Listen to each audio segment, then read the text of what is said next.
Eryn Anitavi dropped out of high school at 15. Now she's a PhD candidate on a mission to support the 80% of small businesses that fail, one neurodivergent entrepreneur at a time. In this episode of The Pattern-Seeking Entrepreneur, Eryn introduces an idea that'll change how you think about rest. There are 6 kinds of tired, and if you're recovering from the wrong one, you're not getting better, you're probably getting worse. If you've ever done everything right and still hit a wall, this one's for you. I'm Jonathan Domsky. This is The Pattern-Seeking Entrepreneur. Let's go. Some entrepreneurs succeed by following the playbook, and some succeed by writing their own. This show is for the second kind. Welcome to The Pattern-Seeking Entrepreneur, conversations with intense, analytical founders who have built something significant and are now redesigning the architecture of how they lead, build, and operate so that their strengths create leverage instead of friction. I'm your host, Jonathan Domsky, business and life coach, entrepreneur, and someone who has spent a career helping powerful minds build businesses that actually fit how they think. Let's get started. Eryn, let's hear your story. Man, where do you want to start? Holy cow. When did you first realize that you think differently than most people in the room? Let's see. 9 months old? No. When did I first start realizing? I think I was pretty young. But, our upbringing can have impact on that. So I was actually raised in a hyper-religious household. And so we were already a little different.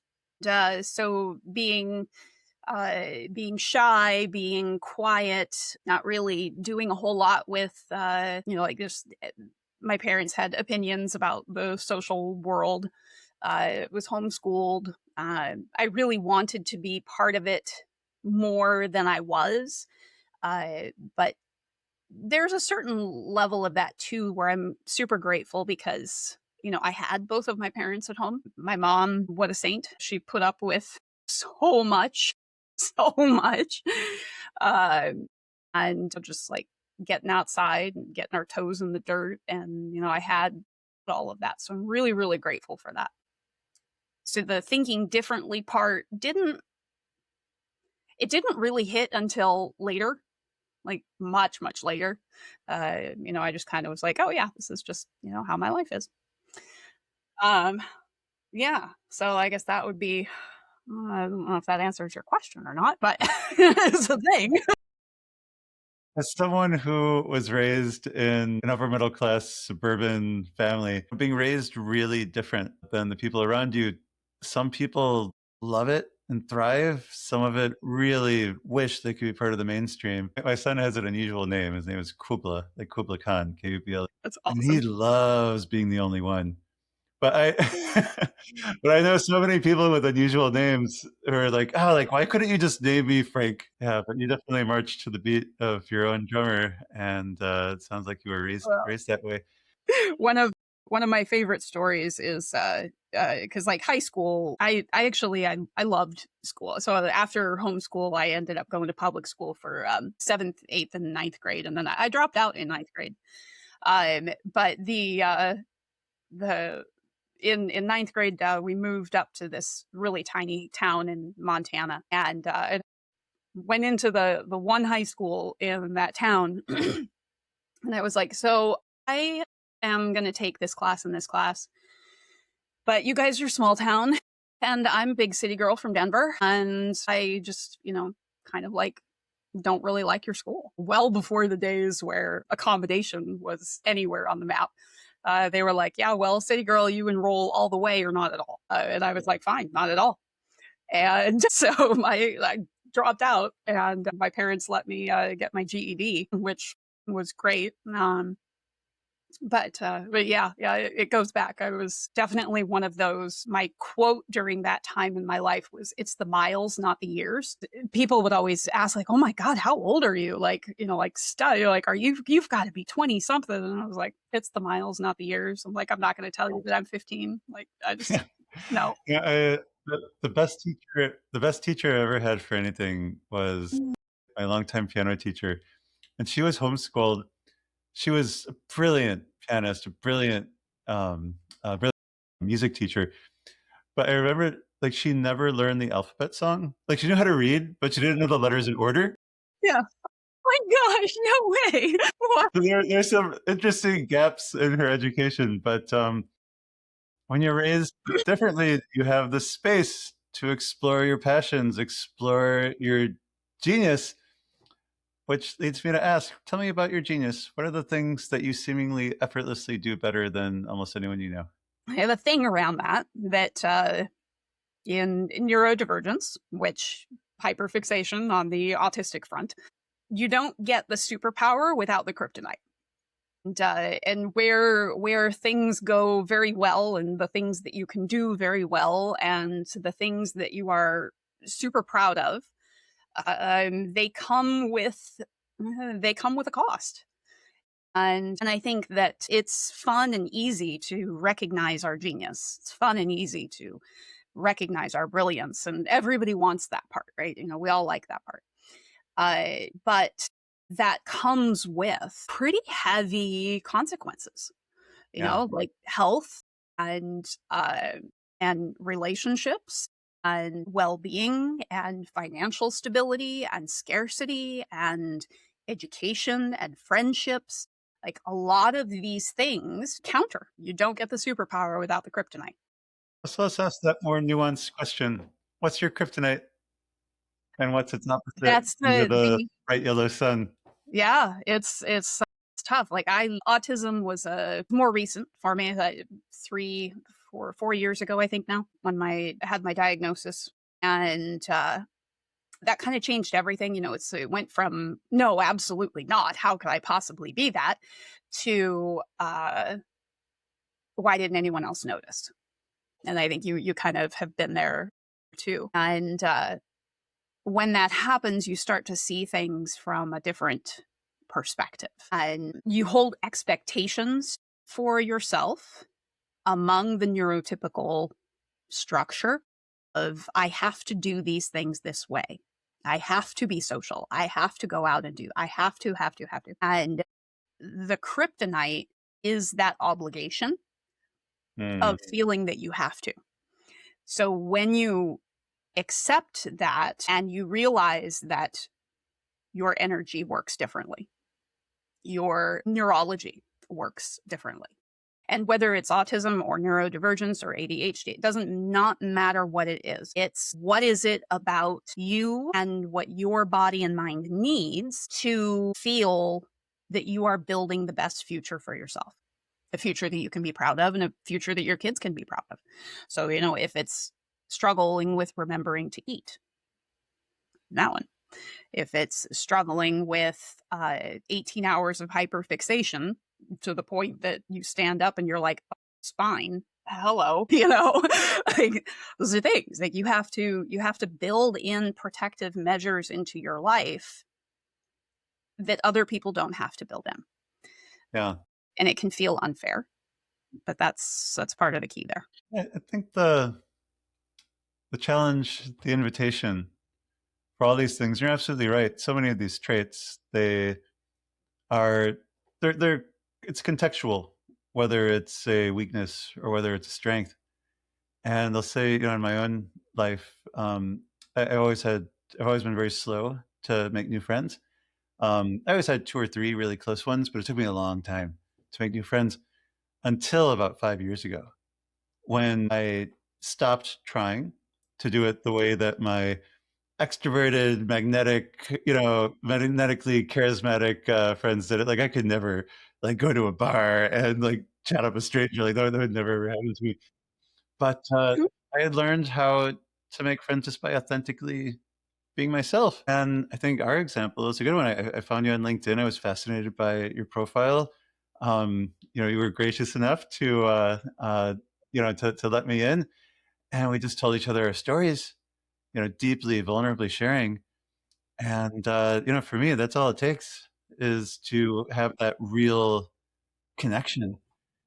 And then the challenge with all these things is, how do you channel it? How do you harness it? How do you design how you interact? How do you design around how do you put the kryptonite in a lead box so So that do you you- can, find a way to thrive? So growing up, I think it's fascinating that you were you're encouraged to explore your passions and to be you, to find your unique way of acting in the world. Eryn, what are your special interests? What are the things that you just know more about and just love? No, What I are those things that give you that hyperfixation?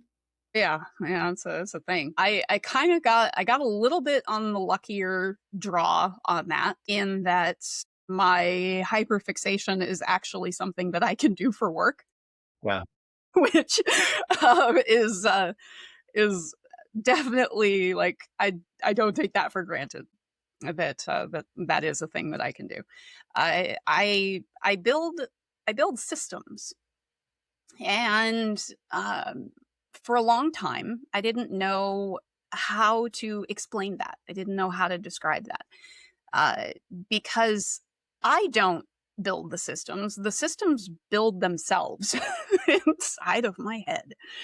Uh, and I describe it as an abstract galaxy, kind of, and nebulas and stars and all kinds of different. It's very abstract, but these are the words that I've come up with to kind of get as close as I can.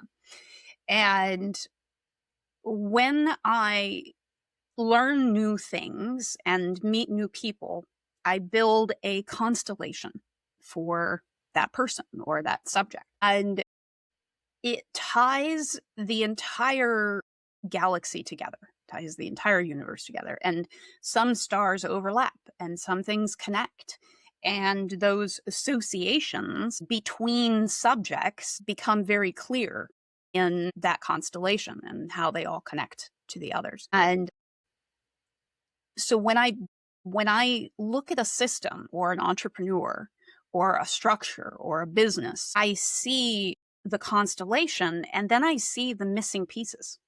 I'm like, wait a second, you need a star there. Well, what is that star? Okay, it's Yeah. this. Let's find it.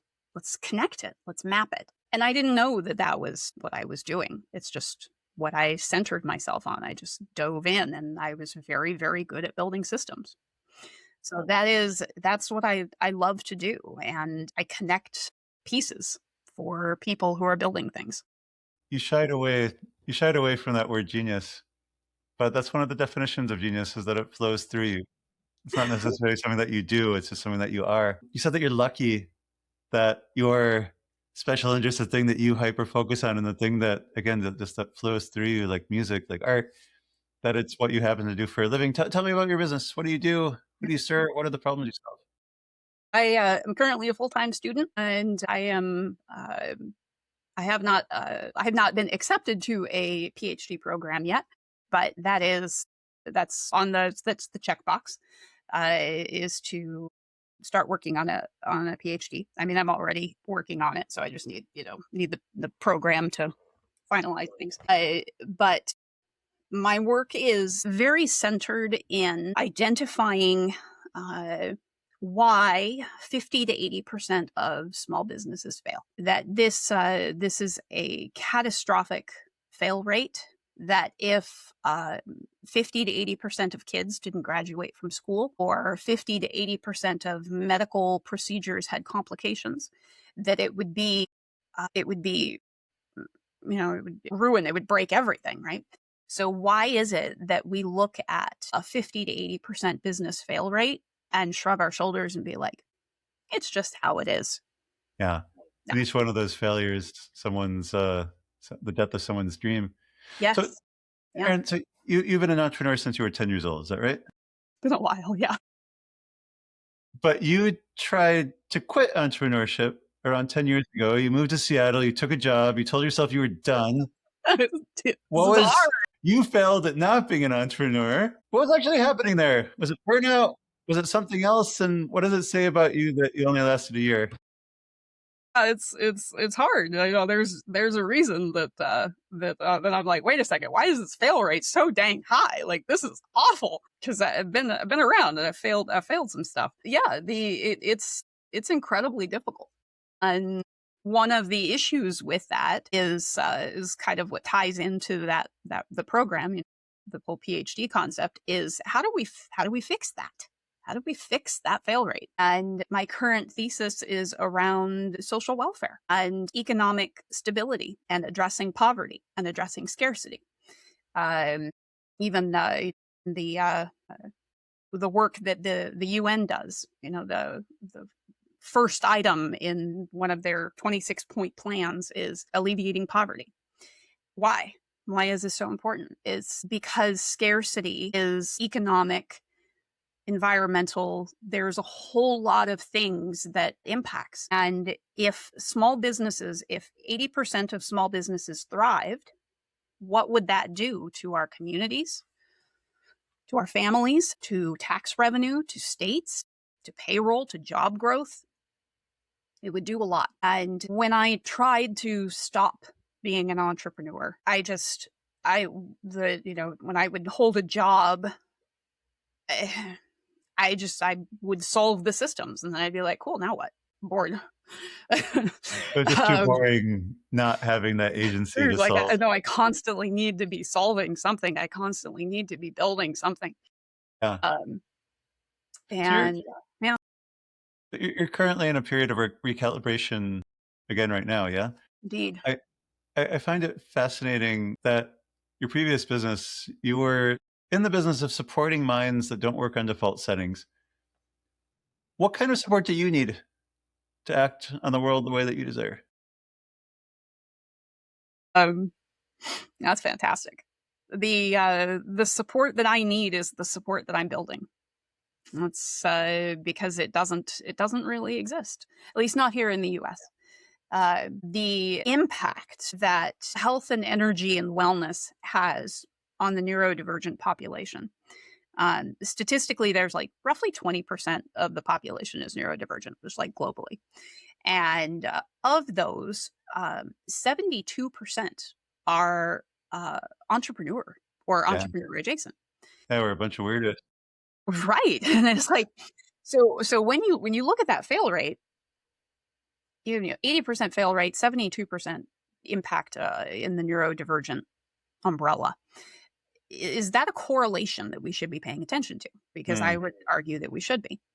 And that's kind of where the research centers. And the work that I do and the systems that I build is around that entrepreneurial support of how do we flip this fail rate? One entrepreneur at a time, one founder at a time. We need to flip this fail rate. So the structures that I'm building, the structures that we need happened in legislation. They happened in communities. And I'm a very loud advocate, public speaking, podcasts, because I can't change this by myself. For every single person out there who sees neurodivergence and says, wait a second, I'm a little weird. I think a little different. I want you to ask yourself if things are hard because of things you can control or things that you shouldn't have to control. Yeah. So I want to hear more about this. One of my favorite things to do is to hear people's vision for their beautiful futures. And usually I say just 1 year out, but you're talking about something really big. It is big. Eryn, let's just pretend, we're recording this on May 21st, 2026, but let's pretend it's 5 years from now. You finished your PhD.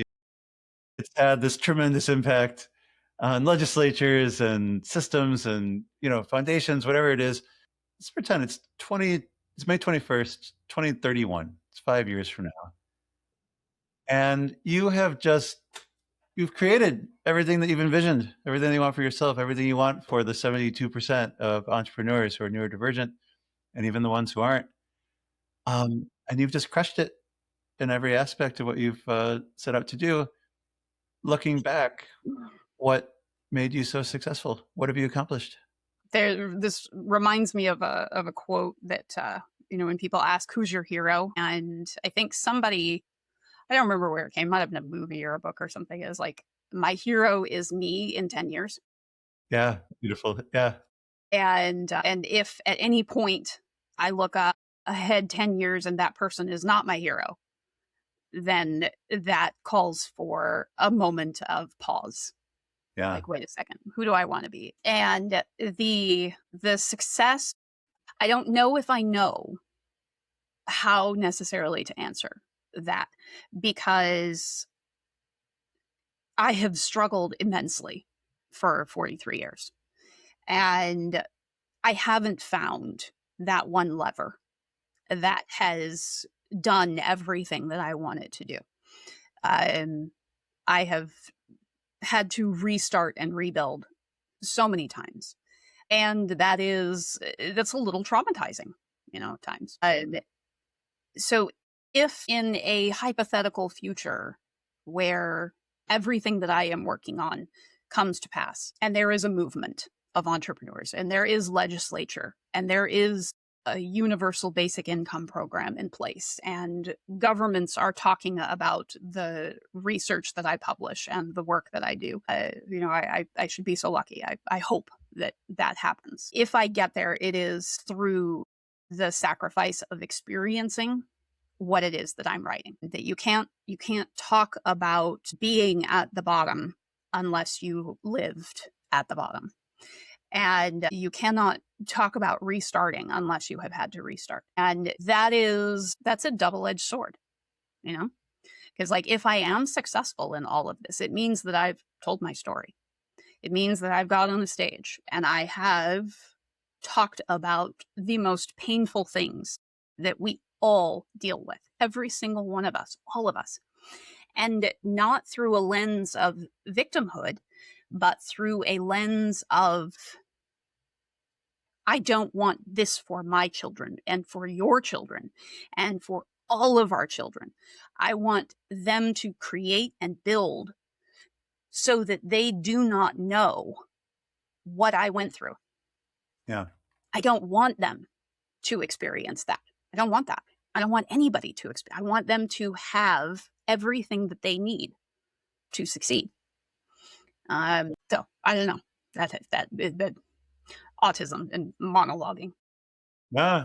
So I mean, it's there's still research to be done, and that's why you're getting your PhD. But what I captured, I just want to read it back to you. It's May 21st, 2031, and I declare the possibility. This isn't who you are right now. This is the best version of your future self. I declare the possibility that I've sparked a movement of entrepreneurs supported by universal basic income that makes risk-taking less risky. I get on stage and share the most painful things I've dealt with. And through my story of agency and passion, the people listening are inspired to see themselves as creators and builders, to build what they have within them. That's solid. That's solid. I like that. Nice. Very nice. Very nice. I like that. Eryn, you said that no visionary should be made to feel like they're too much for the business world. Where does that come from personally? Have you been told that you're too much? Yeah, all the time.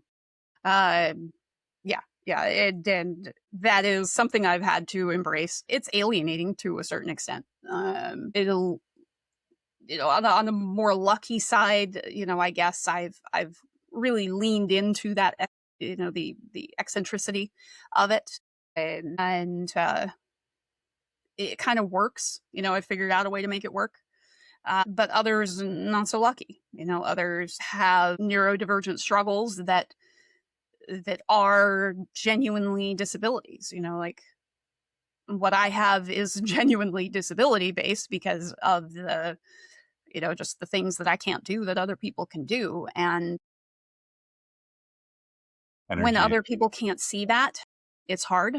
And they're like, oh, you look fine, talk fine. You have, fantastic vocabulary. You have fantastic charisma. It's like, what do you struggle with? And I'm like, bruh, like sometimes I can't talk. Sometimes it goes very badly. Sometimes I can't get out of bed. So the world that we need to build and the world that we need to create is one where each person's neurodivergence, whatever it is that they want to build, they need to have the ability to do that. Whatever they've got tucked in the back of the garage, whatever invention they've been pondering, whatever story they've been writing. I had a fantastic conversation. I was at a book signing a few weeks ago, and there was a young man who came up to me and started telling me about this anime comic book that he's been working on. He didn't consider himself neurodivergent or hadn't really thought about it so much, but he definitely was a little spectrumy.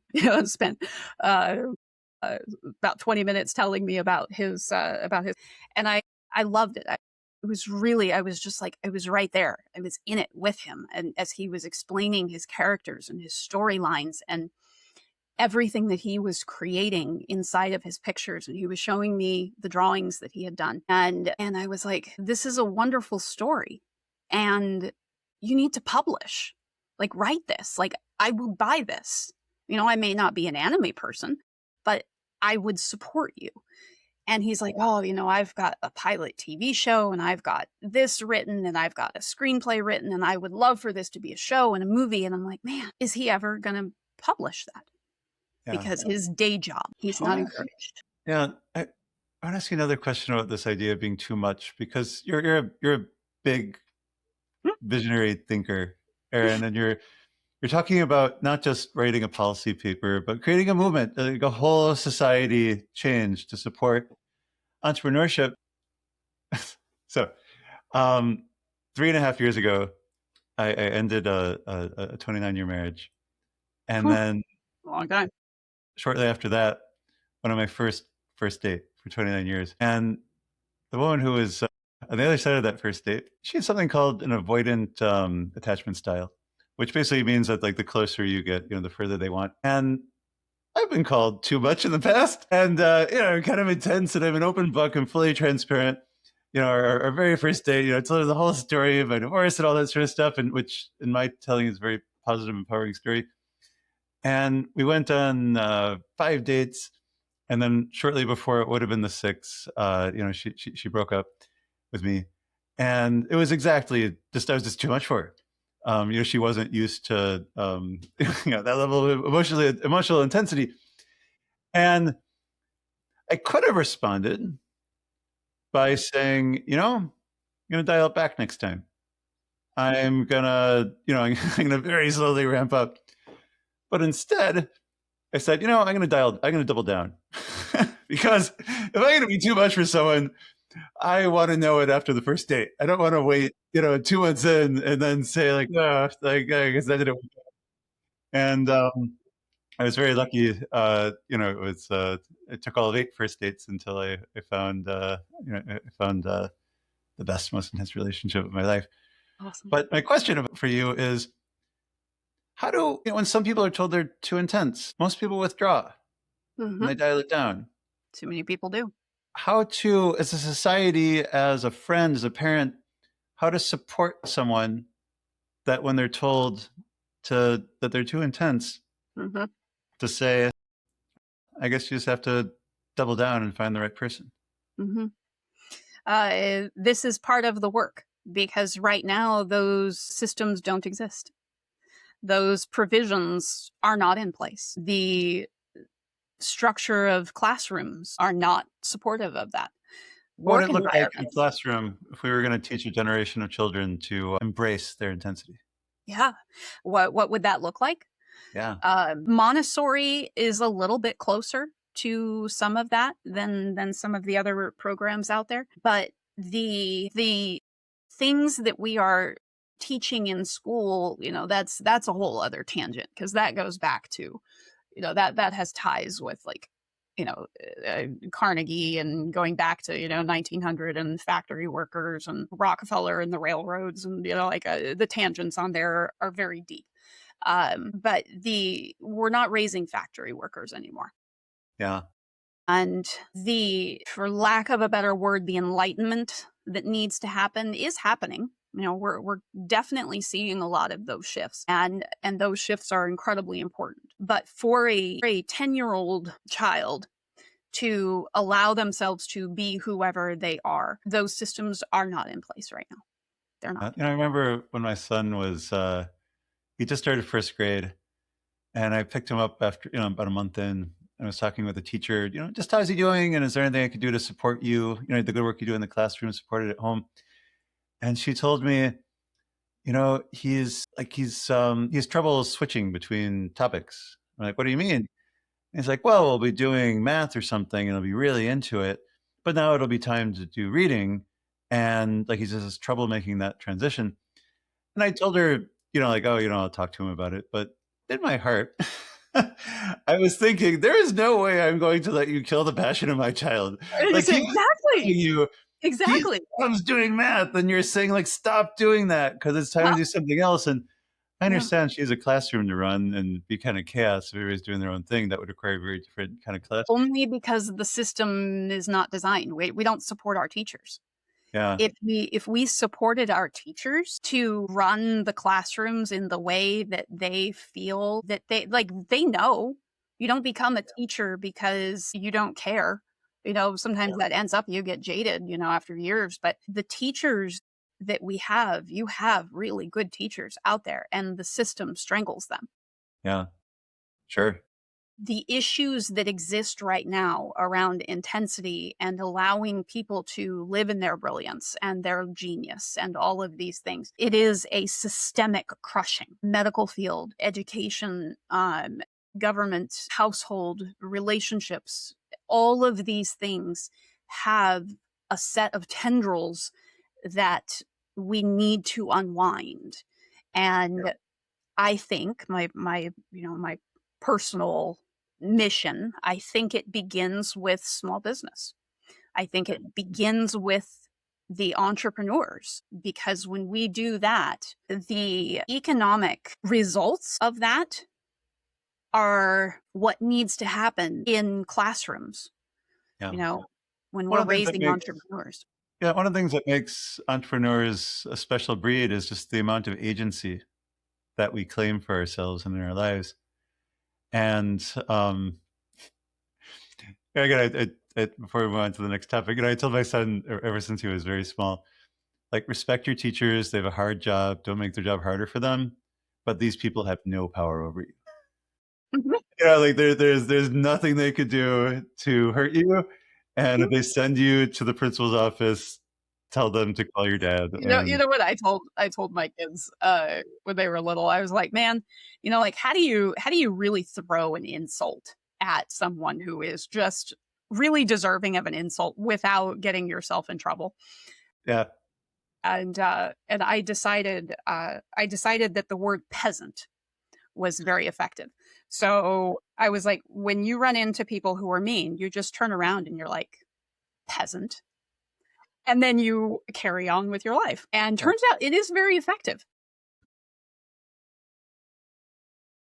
And people don't like being called peasants. One of my favorite books is The Power of Full Engagement. And I read that after you read this book, you made a shift from time management to energy management. You just said it flipped your world upside down. Made you rewrite everything. The power of full engagement. Yeah. Okay. Walk me through what changed. Not the theory, but what you actually did differently the next week after reading that book, translating that knowledge into knowing and lived experience. That is a big, very deep lake. Let's see here. So we count calories for food. It's like we have a calorie recommendation. We know how many calories a Snickers bar has, and a bag of chips, and a carrot, and a salad. We know the nutrient composition of those foods, and we understand what those foods do for our bodies and nutrition and all of those things, right? We understand that those things give energy, and we understand that our bodies use energy, but we do not have a number for the amount of energy that we have individually. There is no calorie equivalent for human energy.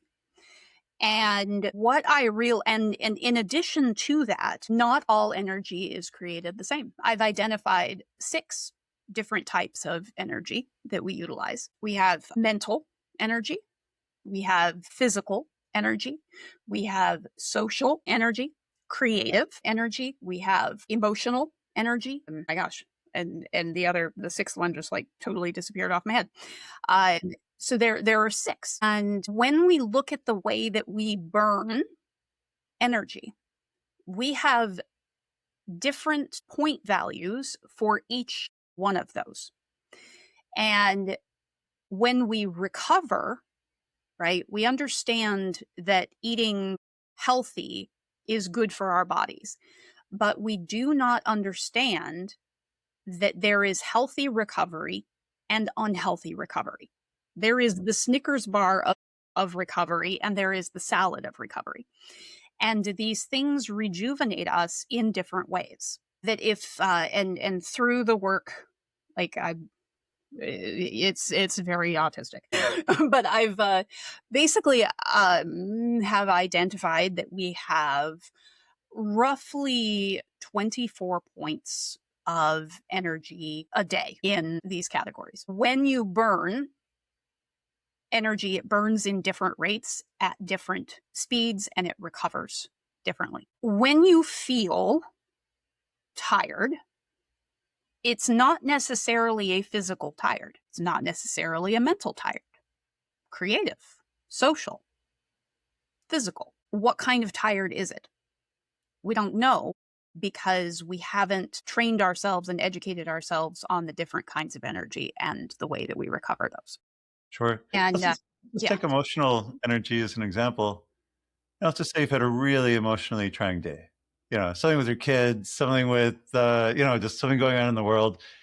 And it's emotional exhaustion, but we could feel physically just like I need a nap. What's an example of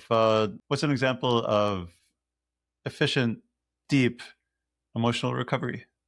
What does that emotional rest It look like? is dependent on each person. The variables there are pretty crazy. I'm actually in the process, very close to beta of, I have an app that after 5 years of plotting and planning and running all of this, I have coded my own app that I am calling the Clarity Codex.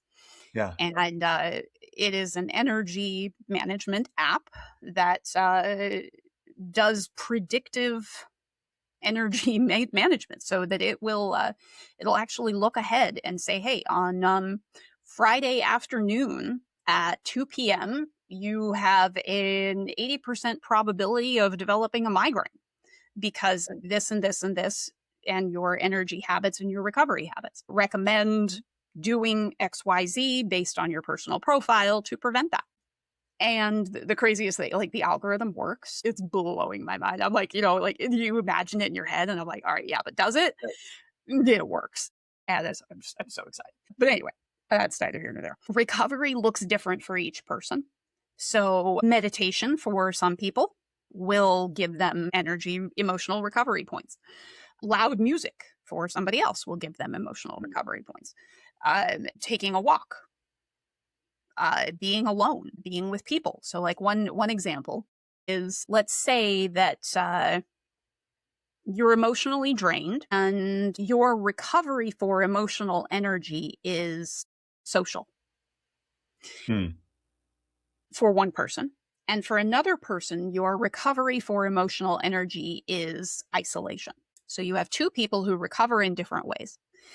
For the person who is emotionally in the red zone, if they need isolation and they force themselves into a social environment, they will experience further depletion. If someone needs social energy and they isolate, they will experience emotional depletion.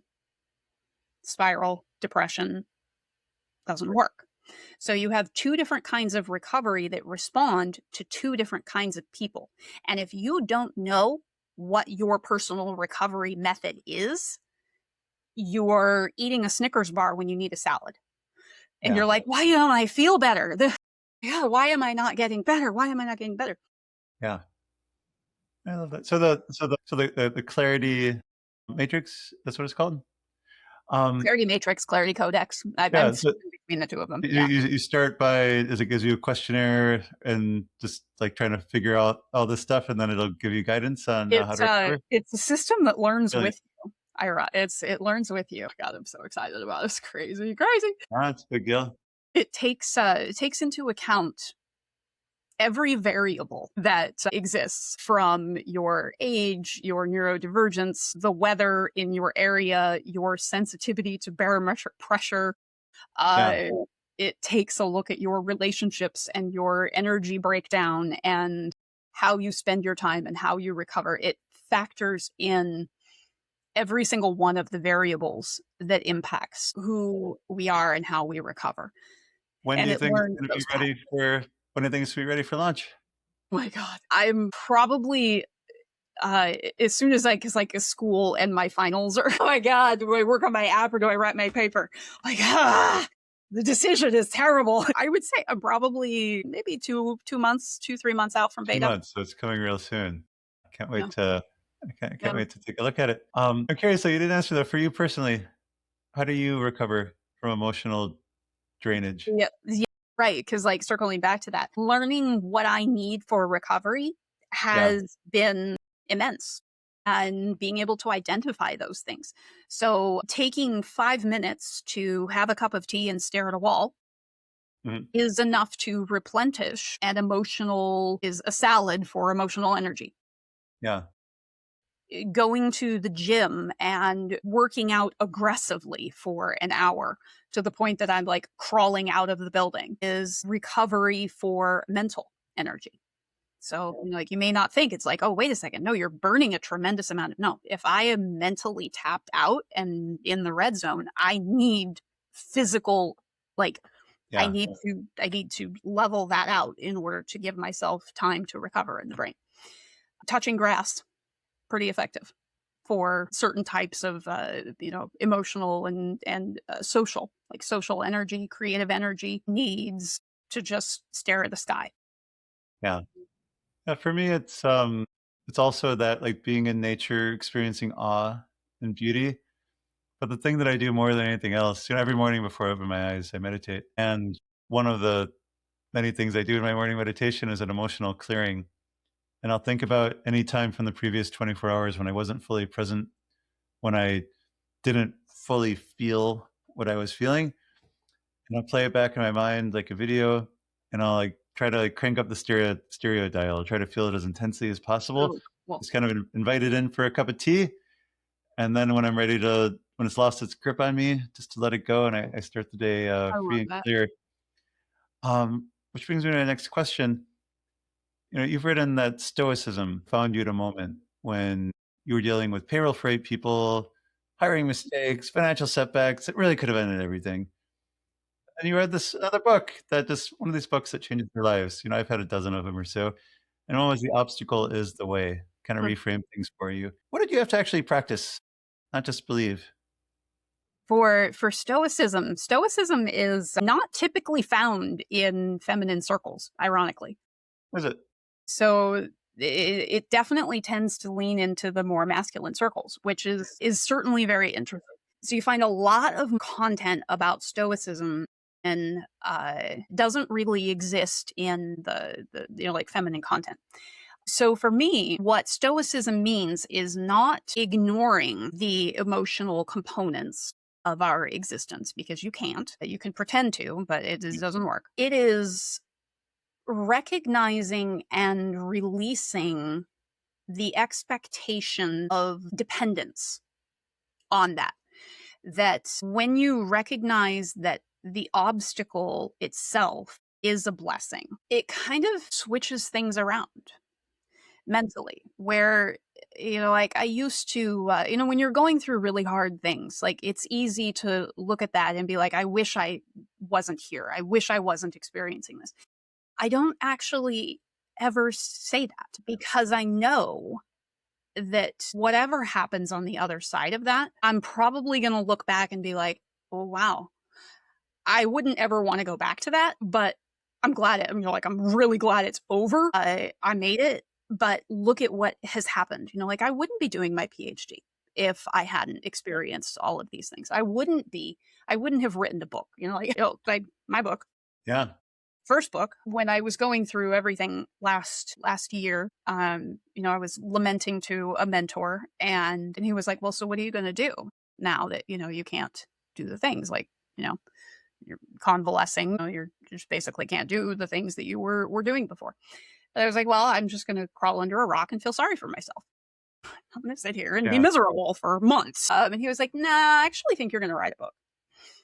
I'm like, I'm not going to write a book. That's no, absolutely not. He was like, oh, you don't think you can? Those are fighting words. I was like, no, I can. I just don't want to. I'm like, oh, okay. Well, good luck staring out the window. Yeah. There's an Austrian monk. His name is Brother David Stenderos. He's the world's foremost expert on gratitude. And I want to just read you this quote. Faith is trust in life. Trust that anything life brings you is a gift, even if it seems like a pile of shit. If you can trust that anything life brings is a gift, even the days that seem dark and full of despair, if you can trust that these days are gifts, then you remove conflict, anxiety, and stress from your heart, and you replace it with peace, creativity, and opportunity. If you can trust that everything life brings you is a gift, then you could have heaven on earth. For what is heaven if not peace, creativity, and opportunity? Remember, you cannot control what happens to you. You can only control your response to what happens to you. But that response will make all the difference for your future and your present. If you have a choice, why not choose to respond with faith in life? That is Stoicism. That's what you did. That's Stoicism. It is a level of acceptance and gratitude that says that I just might like what comes out of this. Yeah. Although there is a word of caution, too, that goes with that, especially for autistic humans or people who take things literally. There was a period where, after I discovered Stoicism, where I literally took the obstacle is the way literally. And I intentionally sought out the obstacle every single time. So, like, when the easy path was available, I rejected it. Why would I walk around the obstacle when I could go through it? Like, there were plenty of opportunities that I had to make things easier for myself and to accept help and to not fight the obstacle. Yeah. But I was very much focusing on the fight, and I was looking for the obstacles, and I found them every time. Yeah. And I welcomed them, even when I probably should have just taken the easier path, because I was like, no, what am I going to learn out of this hard thing? I'm going to choose the hard thing. And it's like, why do you just walk around it? Like, no, Eryn, not. Eryn, what's in the way right now? What's stopping you from getting what you want? Stages. I need more stages. Yeah. Put me on a stage. I need to speak more. I need a megaphone. I need that is the obstacle is I don't have a big enough microphone. Yeah. Let's see what we could do about that. Eryn, let's switch roles for a minute. Why don't you be the question asker? I'll be the question answer. Is there something that you'd like to ask me? Well, I mean, your discovery around neurodivergence and the new things that have been happening for you in your world since our first conversation. What have you personally discovered about your own mind and the way that you see the world? A week doesn't go by but there's not some sort of revelation. Some are amusing, some are pretty profound. So it's just a funny one. So I love context. And my friends, my family, they make fun of me for it in a loving way. That, like, I just, I remember once when my son was 7, he asked me what caused World War II, and I gave him like a half-hour answer. Like, well, like, before you could understand World War II, first you have to understand World War I, and then imperialism, and can't understand imperialism without the Industrial Revolution. Like, it's this long thing. He just wanted to hear Pearl Harbor. That's the only word. That's all he wanted. And when I discovered this, not only do I love context, but I'm blind to the context needs of others. Like, I don't know what you need to know in order to have a satisfying answer. And at the same time, if all you want to hear is Pearl Harbor, I don't even want to tell you. It's just, it's so unsatisfying. So, I started saying, well, do you want the 1-sentence answer, the 2-minute answer, or the 10-minute answer? And of course, everyone says the 1-sentence answer. And I say, that's not an option. 2 minutes. There you go. When I was 21, the week I graduated from college, I was on a plane with a one-way ticket to China. And I mean, changed my life. I mean, met the woman I was married to for 29 years, put me on this path of entrepreneurship. So much changed my life from that year and a half. But no surprise that I was attracted to a culture where I could not fit in and where I was not expected to know any of the social norms. During that time, like, it was just so obvious that I didn't know what was going on. It just honed these observational powers that, like, anytime I saw something I didn't get, I'd write it down. I would interview people. I'd try to figure it out. And then I was able to apply that towards my own culture when I returned. And there's just so many things that I've been figuring out. The biggest, most impactful one, and not just for me, but for many of the people who I've been reaching out to, is that it's, for many people, it's a lonely journey. Like, we don't know other people who think like ourselves. There's this beautiful word I learned last month called Neurokin. People with whom we have a neurological kinship. And Eryn, you and I are Neurokin, if there ever were one. There's just a magic. There's an excitement when you meet someone who's wired like you are, who, I have these dozen things that are just different about me than almost everyone I meet. And, with my Neurokin, we have like 3 to 10 of them we have in common. There's nothing to explain. And it's just, it just feels right. It feels like home when you talk with people like that. And so I've been on a mission to find them and for them to find each other through this podcast. By the time this airs, I'll started a WhatsApp community for entrepreneurs whose minds don't work on default settings. A place to ask questions and inspire and be inspired. Share your story. And there is such a desire for connection. And most people don't have it. And it's just something I figured out 5 years ago, is how to connect with people and how to make those connections. And I met a lot of people like that on this journey, who, because we have this special incentive to figure things out, because it's harder for us, right? That sometimes, with a little bit of luck and a lot of effort, we're able to transcend that constraint and be able to articulate it, be able to understand it in a way that's so much deeper than someone who it just comes naturally to. And just intentionally building communities that are designed for people to thrive. That's the biggest thing. It's huge. That's a movement as well. Yeah. Eryn, what's something that you wish people listening knew about you or your venture, knew about you and the Clarity Codex? Without the right resources, you are not the problem. Yeah. So many of us blame ourselves when we were set up to fail. Without the right resources, you are not the problem. Yeah. At the end of the day, it's our responsibility to, work within that system, but so much better to set the chessboard to thrive. How should people get in touch with you and follow your work?